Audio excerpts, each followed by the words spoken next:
the call in the sleep.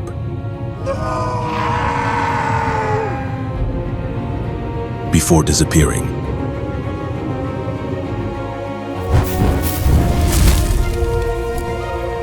The sea of stars and the warehouses of snow.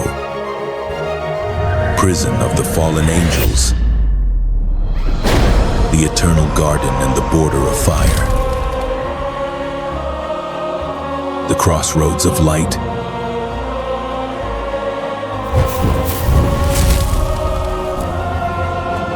The cry of the watchers, where angels await command. Where will is unveiled, the shifting season, and the constellation. Before the Creator. A call from heaven. You may have heard that heaven has only one layer. But what if I told you there are 10, each more terrifying than the last? And one man walked through them all, not after death, but while still alive, carried up by 2 angels cloaked in fire. His name was Enoch, a man without power, without throne, without sacred bloodline. Yet he was taken up by God, because he walked with him day by day, night by night, breath by breath.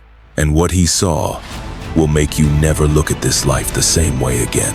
Because heaven is not a peaceful land of harps and soft light.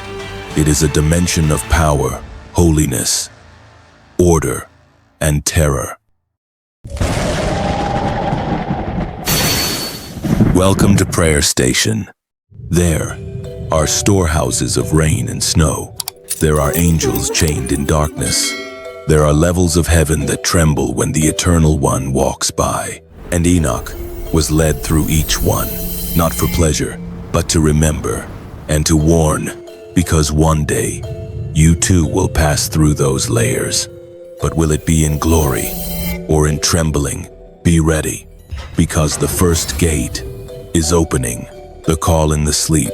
That night had no thunder, no light splitting the sky from heaven. Only a strange silence blanketed the entire camp.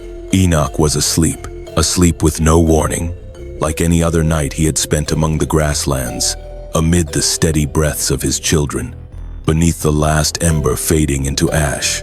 But that night, his soul was awakened, not by footsteps, not by the wind, but by 2 blazing figures standing before him. They looked like no one who had ever walked the earth. Their robes were purple like blood dripping from the heavens. Their wings shone like molten gold from the furnace. Their skin glowed like searing iron, and their lips breathed fire, but did not burn.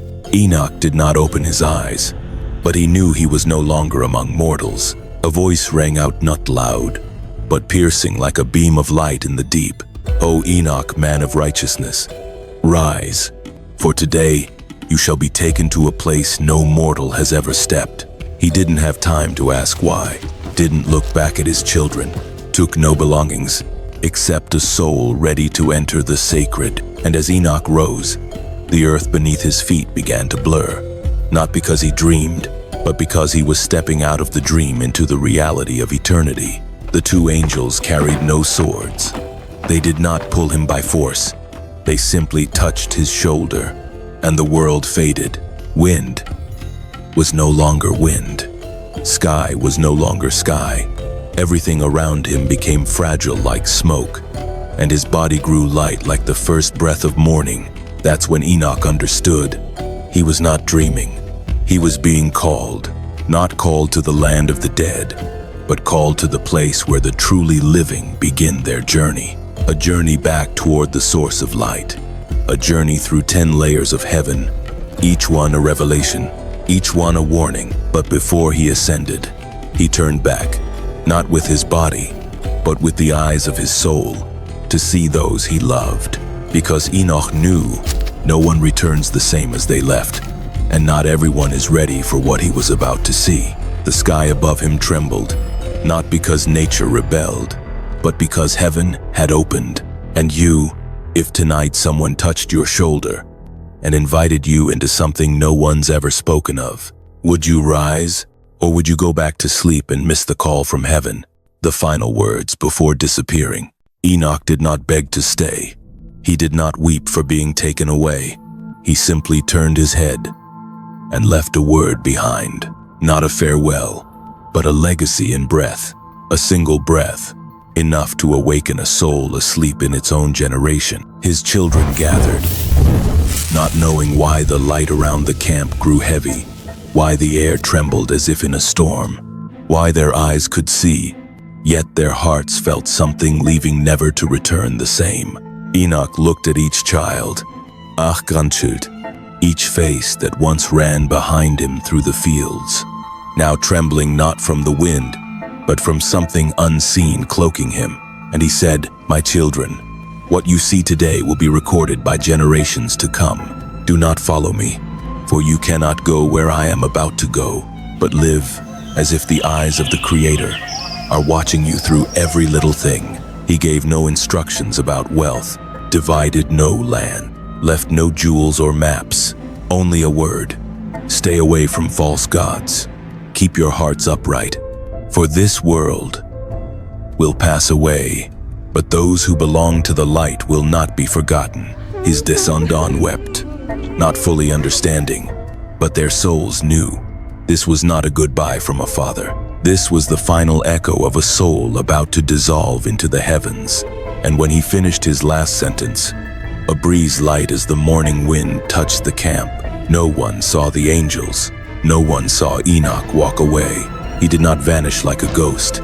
He was taken like a flame rising upward, leaving no ash, only a question mark in the hearts of those who remained. How can a man walk with God to the point he no longer needs to die? And if that is true, if a human can truly live so deeply that heaven must open, then the question is, why not you? The first heaven, the sea of stars and the warehouses of snow. When Enoch was lifted from the ground, he did not shoot upward like lightning, nor dissolve into light. He was raised, layer by layer, as if an invisible hand was opening doors to a wordless world. The first heaven was not the heaven of glory, but the place where everything begins to stir. Enoch found himself suspended over a bottomless sea of stars, not the sky seen by mortal eyes from the earth below, but an ocean of stars deeper than any water-filled ocean ever known. Each star was not merely light. They lived. They gasped in glory. They emitted sound not with voice, but with vibrations that pierced the soul. The angel spoke.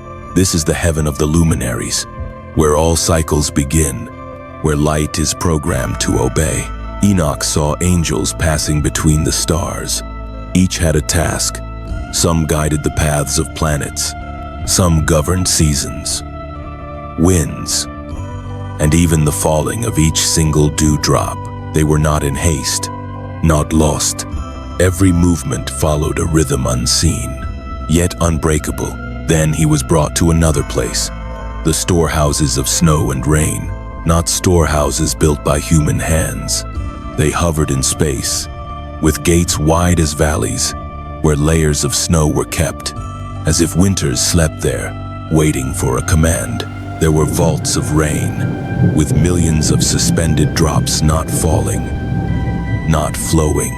There were storehouses of dew, white as breath exhaled in a morning prayer. Enoch was puzzled. Why would things so seemingly ordinary be preserved in a heavenly realm? The angel answered, as if reading his thought, nothing is ordinary in the eyes of the Creator. Even snow is born by command. Even raindrops must ask permission before touching the hair of man. Enoch fell silent. He was no longer a man walking the fields.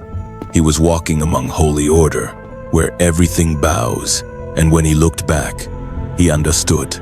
Stars are not just for gazing. They are signs. They are the shimmering library of the Creator, where the memory of the universe is preserved through light. But this heaven is just a gateway, just the first knock upon the door of glory. Because Enoch was about to be taken higher, into a place where light is no longer light, but judgment. Are you still ready? Because the next heaven will make even the angels tremble. The second heaven. Prison of the fallen angels. If the first heaven was the breath of light, then the second heaven is where light once lived and was extinguished. Enoch did not ascend with joy. He fell into a realm of darkness where there were no stars, no music, only silence laced with broken groans like the sighs of souls with no place to return. Before him was a suspended abyss. It rested not on earth, belonged not to heaven, yet existed between two realms like a crack in the celestial order. In that darkness, Enoch saw them, angels, but no longer radiant, no longer winged, no longer glorious. Only trembling forms, hollow eyes, and red glowing chains coiled around their arms. They were not burned, but imprisoned by the very glory they had betrayed. One angel, whose face once resembled the dawn, was now veiled in shadow, as if light itself had rejected that face. They did not scream, did not curse, only repeated one line through tears. Please intercede for us. Please intercede. Enoch did not step in, for none may enter that place unless they have once betrayed. The angel guiding him said, "This is the place for those who once stood near the throne, but fell because they desired to become another one." A gate black as ashes closed behind Enoch, but the cries did not stop, for they came not from mouths, but from the cracks in their souls where light once dwelled. Enoch asked, "Why did they fall?" And the answer came not in words, but in a name whispered from the deepest part of this heaven. No one dared speak his name aloud, but all knew there was one who led, one who once sang among the seraphim, one who whispered into the ears of other angels, "You could become something greater." He is imprisoned in a deeper place, where even the light of the second heaven does not reach, and those who followed him are bound not by iron, but by the memory of the light they once held and know they can never return. Enoch wanted to weep, but he was not allowed, for this place is not for the tears of the righteous. He bowed his head, did not judge, only whispered one thing in his heart, "If even light can fall, how could a man like me dare to be careless?"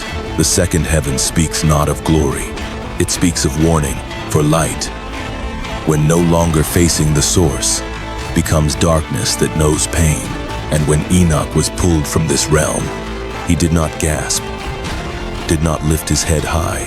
He was quieter than when he entered, for his soul had touched the place where former glory screams in silence. And the next heaven will lead him to where life still blooms, but not for all. The third heaven, the eternal garden, and the border of fire. After the shattered darkness of the second heaven, Enoch was lifted higher, and the light returned, but not the kind of light that blinds like gold, not the glory that forces one to bow, but the light of life that has never known death. The third heaven opened like a morning that never fades. Everything here breathes to the rhythm of eternity. Enoch set foot on a land with no seasons, no withering, no sunset, only trees that never shed their leaves, fruit that never falls, and waters that never flow to an end. And in the midst of that land was a great garden, a place no one has returned from to tell. And the angel said, "This is where mankind once belonged, and where they will belong again." But not all.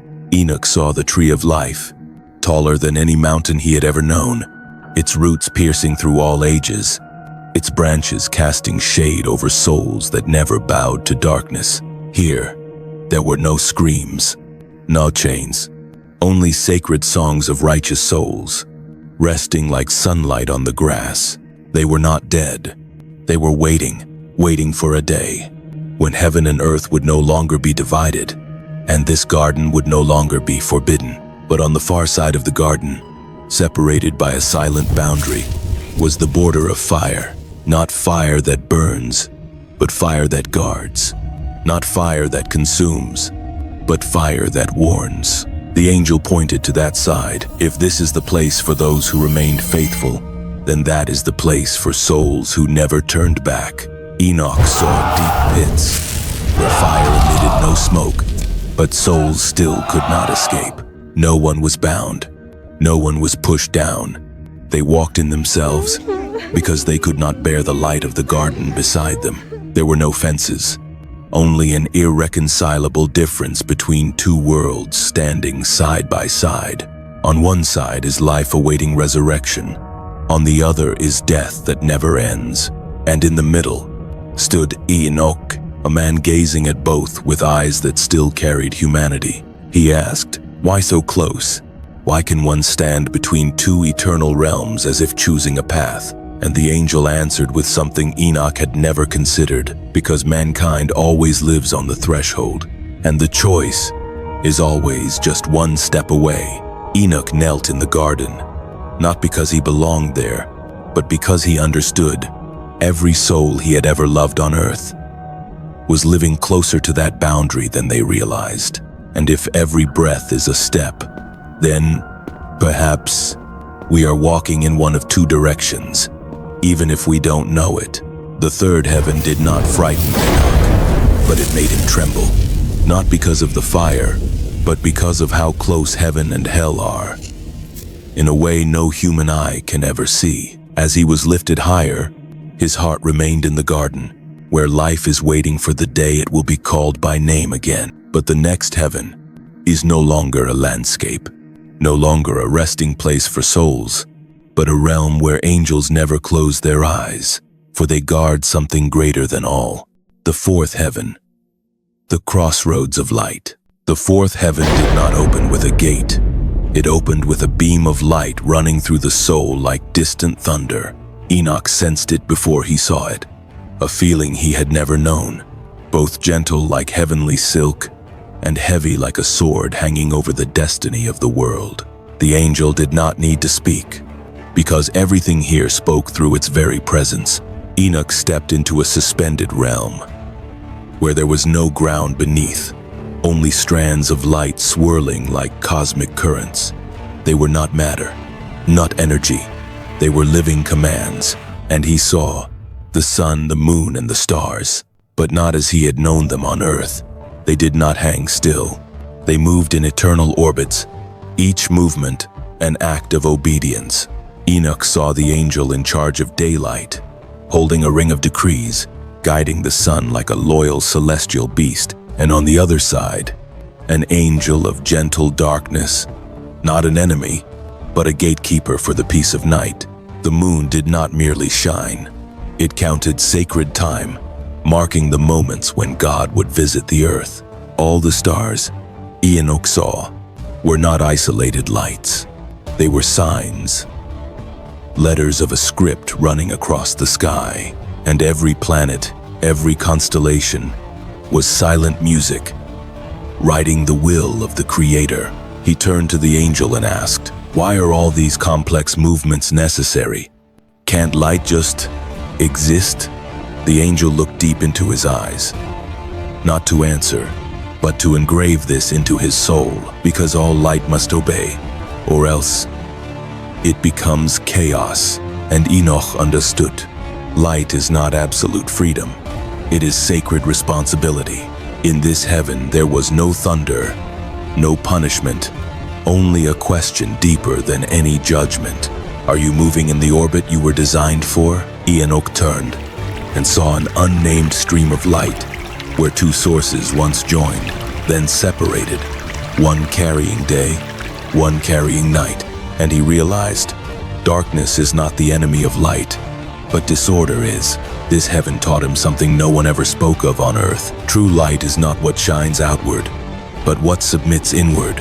Enoch bowed his head, not out of fear, but out of a longing to live in order, amidst a world increasingly pulling souls off their course. And before he was taken higher, a voice whispered from the heavenly winds, "O mankind, you see the light every day, but you have forgotten that it does not belong to you. It only passes through, like an angel on assignment." And Enoch left the fourth heaven with a burning question in his heart. If light has a guardian, then who is guarding my soul? The fifth heaven. The cry of the watchers. The fifth heaven was unlike anything Enoch had ever seen. Not full of light, not shimmering with glory.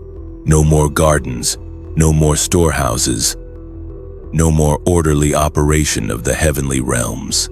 Only a weeping sound echoed through the space, like torn winds ripping across the soul. Enoch did not know whose voice it was, but the deeper he went, the more he realized angels know how to cry, not because they were imprisoned, not because they had fallen, but because they were once the watchers, and now must behold what they cannot repair. They are the angels guarding the gates of sorrow, not fallen, but once walked through darkness to warn mankind, and returned with wounds no one could see. The guiding angel spoke with a trembling voice. This is the heaven of those who keep silence, bearing the cries of those who have no tears left. Enoch saw thousands of angels kneeling in silence, hands upon their chests, eyes closed, as if listening to the pain of the world rising every second.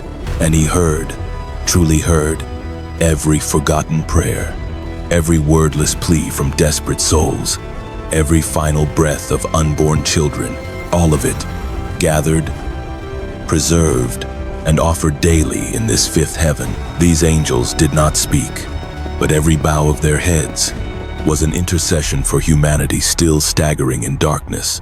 Enoch asked, "Why must they suffer on our behalf?" The angel pointed into the distance, because when sorrow is not born, it becomes judgment.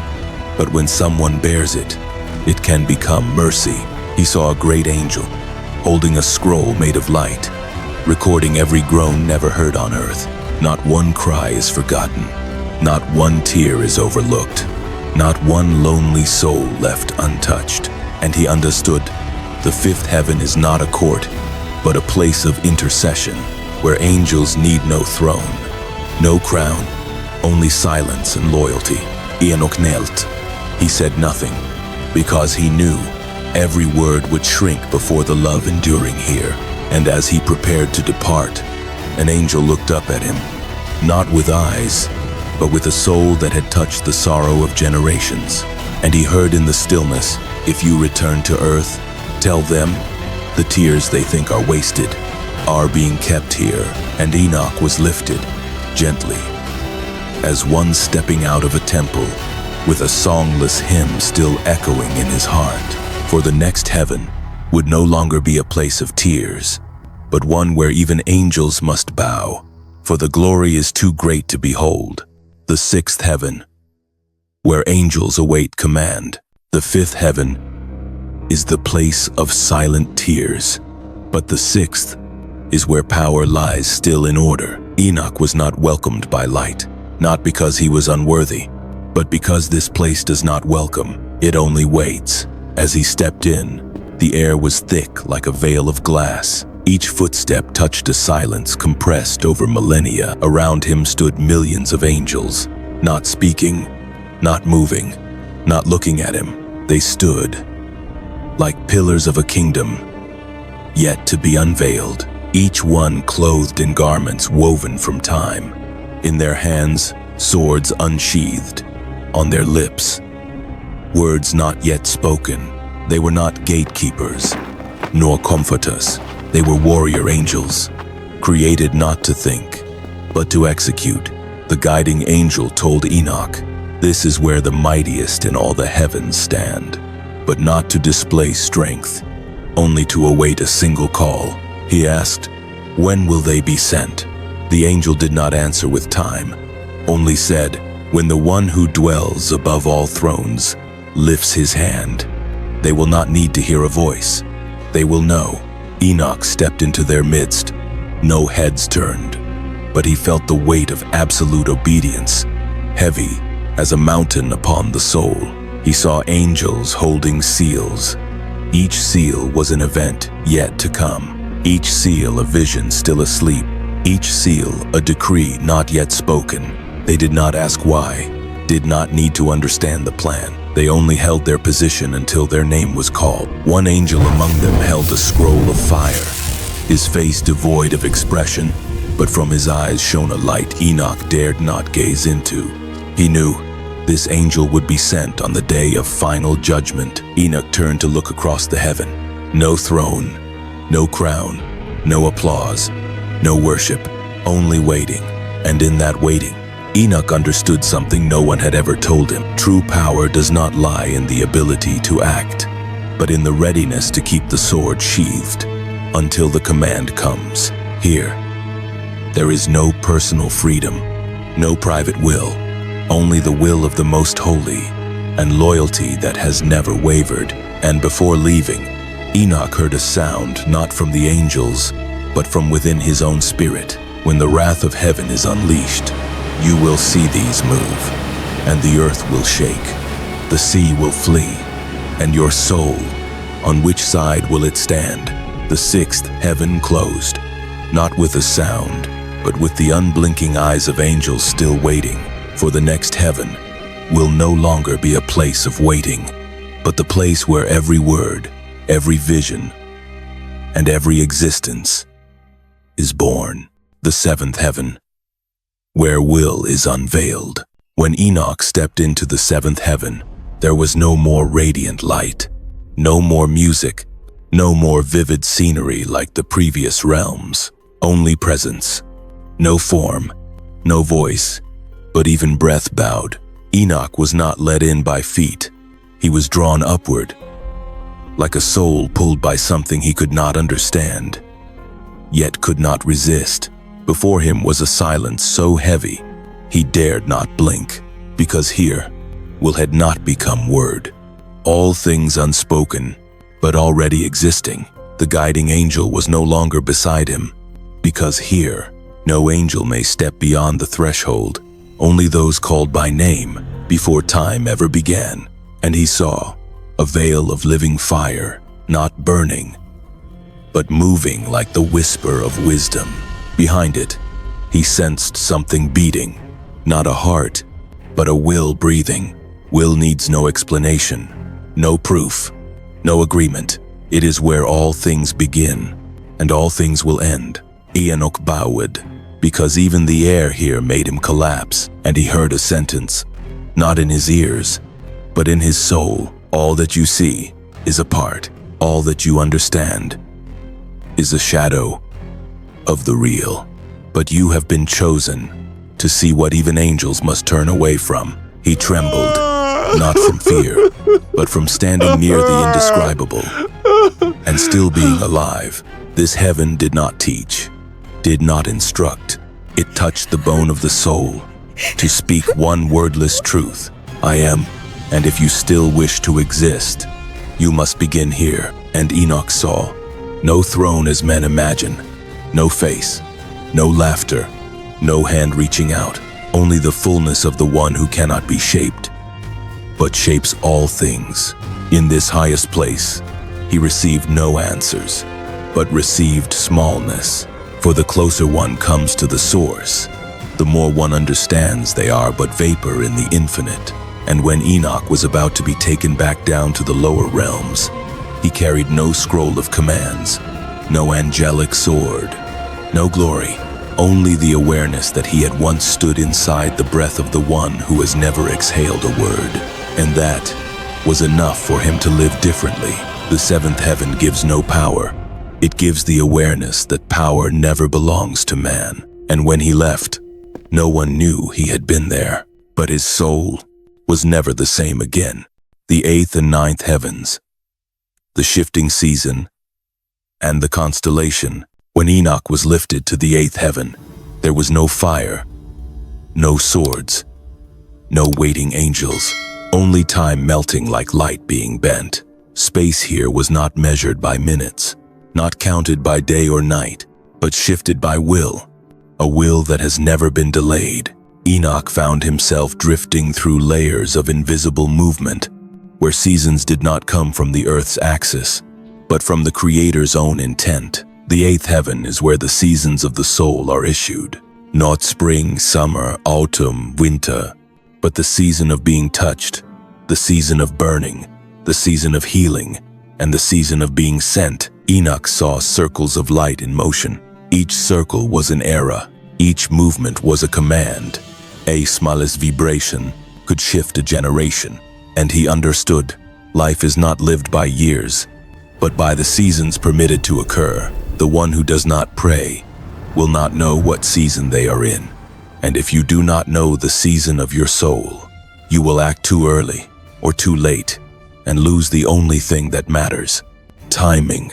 And then Enoch was drawn into another movement. No more light, no more time, no more form, only position. The ninth heaven is the map of the sky, where stars are not just lights, but symbols. Enoch saw constellations shifting, not orbiting the sun, but moving around an invisible center, the silent intent of God. Each constellation was an unspoken sentence, each orbit a journey unwritten, and each light a soul being watched.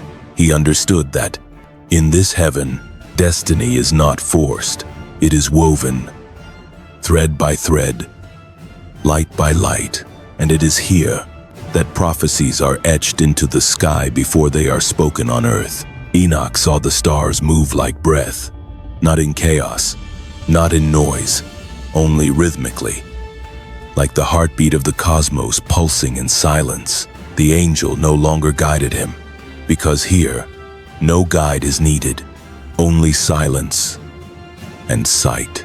And he looked to see a great constellation had just shifted, and from it, a dynasty would change. A warning would draw near. A new season had begun. There were no trumpets, no doors flung open, only a small movement in the universe, enough to shake the souls of those who are awake. And Enoch asked nothing more, because he knew he had just seen the great score of the Almighty, and the earth is only a silent note waiting for its turn. The eighth taught him about timing. The ninth taught him about order. And before being brought to the final heaven, he knew, if a soul does not yield to its season, it will wander from destiny. Because in the 10th heaven, every movement, every light, every season will be gathered into one final word. The 10th heaven, before the Creator. No words were spoken before Enoch entered the 10th heaven. No door, no warning, no angel standing by. Only the withdrawal of everything else, as if every previous heaven was a curtain, and now the curtain had torn, and he was brought before the one who cannot be described.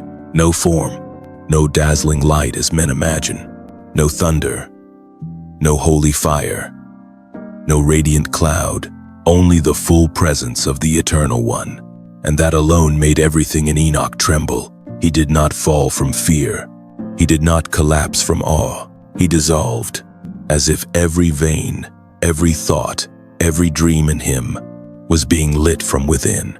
Here, there was nothing left to hide, no me to hold on to, no me to prove, only the nakedness of soul before an unblinking gaze. And then he heard, not a voice in his ears, but from the deepest place no one had ever reached. I am the one who is, not created, without beginning, without end, and you were made from my breath. Each word redefined the universe inside his mind, not by knowledge, but by being. Enoch asked nothing, because here, every question was exposed as small. He just stayed silent, and in that silence, he understood the one before him was the source of all the heavens, the blueprint of all love, the destination of every buried longing. And then he saw what no one had ever seen, not a vision, but the gaze of God, when he looks into a soul and sees himself in it, not because Enoch was worthy,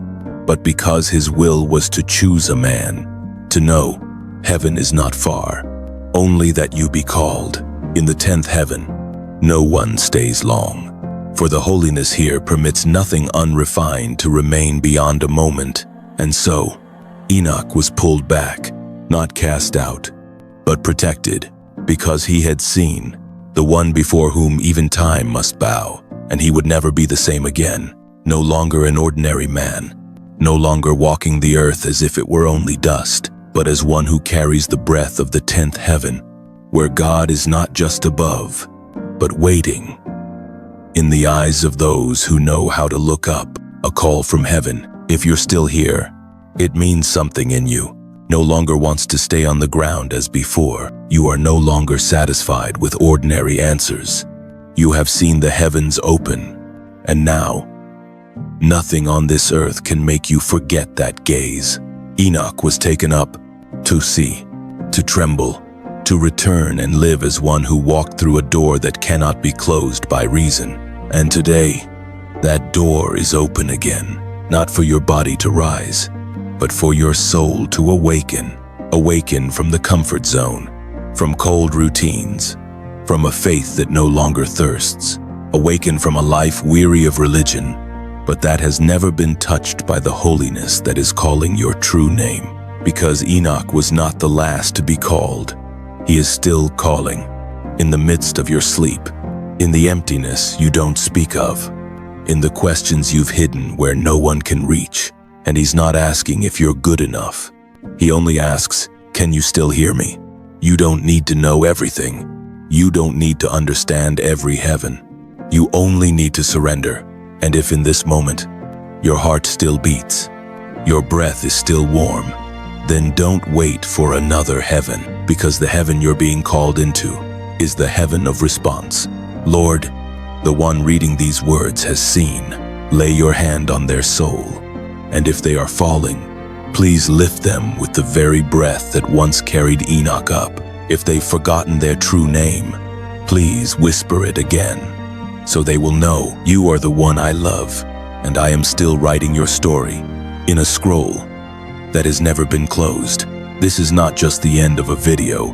This is the beginning of an invitation. And if you hear it, even if just a faint echo within, don't stay silent. Say, I am ready. I want to follow. I want my name written in the light. Amen. And if this awakens something in you, share this video with someone who needs it. Click subscribe, because there are still more heavens waiting to be unveiled. Not just for Enoch, but for you.